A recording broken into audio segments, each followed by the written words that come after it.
Hi అండి, simple గా chicken curry అయితే చూపించబోతున్నాను. నేను ముందుగా కేజీ చికెన్ అయితే తీసుకుని శుభ్రంగా కడుక్కుని ఇలా పక్కన పెట్టేసుకున్నాను.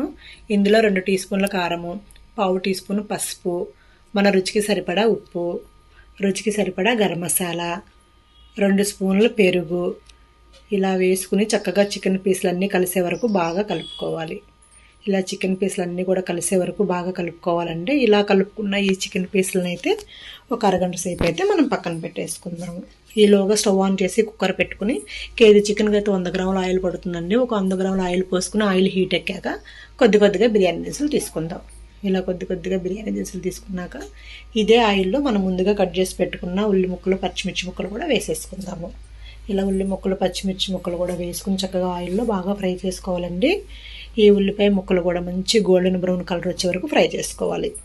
ఇలా బాగా గోల్డెన్ బ్రౌన్ కలర్ వచ్చేసిన తర్వాత ఫ్రెష్గా నూరి పెట్టుకున్న అల్లం వెల్లుల్లి పేస్ట్ 2 స్పూన్స్ వేసుకుని అల్లం వెల్లుల్లి పేస్ట్ కూడా మంచి గోల్డెన్ బ్రౌన్ కలర్ వచ్చే వరకు ఫ్రై చేసుకోవాలి.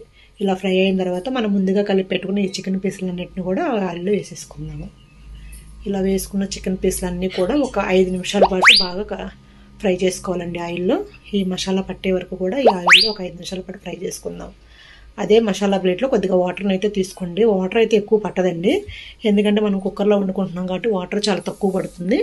కొద్దిగా వాటర్ని అయితే తీసుకుందాము. ఈలోగా ఈ చికెన్ పీసులన్నీ కూడా ఒక 5 నిమిషాల పాటు అయితే ఆయిల్లో ఫ్రై చేసుకుందాము. ఇలా ఫ్రై చేసుకున్న తర్వాత కొద్దిగా వాటర్ పోసుకుందాము. ఇలా కొద్దిగా వాటర్ అయితే పోసేసుకుని చక్కగా ఈ చికెన్ పీసులన్నీ కూడా ఒకసారి కలిపేసుకుందామండి. ఇలా ఒకసారి కలుపుని కుక్కర్ పెట్టేసుకుని ఒక 4 విజిల్స్ వచ్చే వరకు ఉంచుకుందాము. ఇలా చక్కగా 4 విజిల్స్ వచ్చేసిన తర్వాత చక్కగా కుక్కర్ మీద ప్లేట్ అయితే తీసేసుకుందామండి. తీసేసుకుని చక్కగా ఇందులో మనం ముందుగా కట్ చేసి పెట్టుకున్న ఫ్రెష్ కొత్తిమీర అయితే వేసేసుకుందాము. ఇలా కొత్తిమీర వేసేసుకుని చక్కగా మీకు ఎంత గ్రేవీ అయితే కావాలో అంత గ్రేవీ ఉంచుకోవచ్చండి. చక్కగా వేడి అన్నంలో చక్కగా పిల్లలకి ఇలా వేసి పెడితే చాలా ఇష్టంగా తింటారండి. మా పిల్లలు అయితే ఈ చికెన్ కర్రీ చాలా ఇష్టంగా తింటారు. మీరు కూడా ట్రై చేయండి ఫ్రెండ్స్, ఓకేనా? లైక్ చేయండి, షేర్ చేయండి, సబ్స్క్రైబ్ చేయండి, బెల్ ఐకాన్ ఆన్ చేయండి.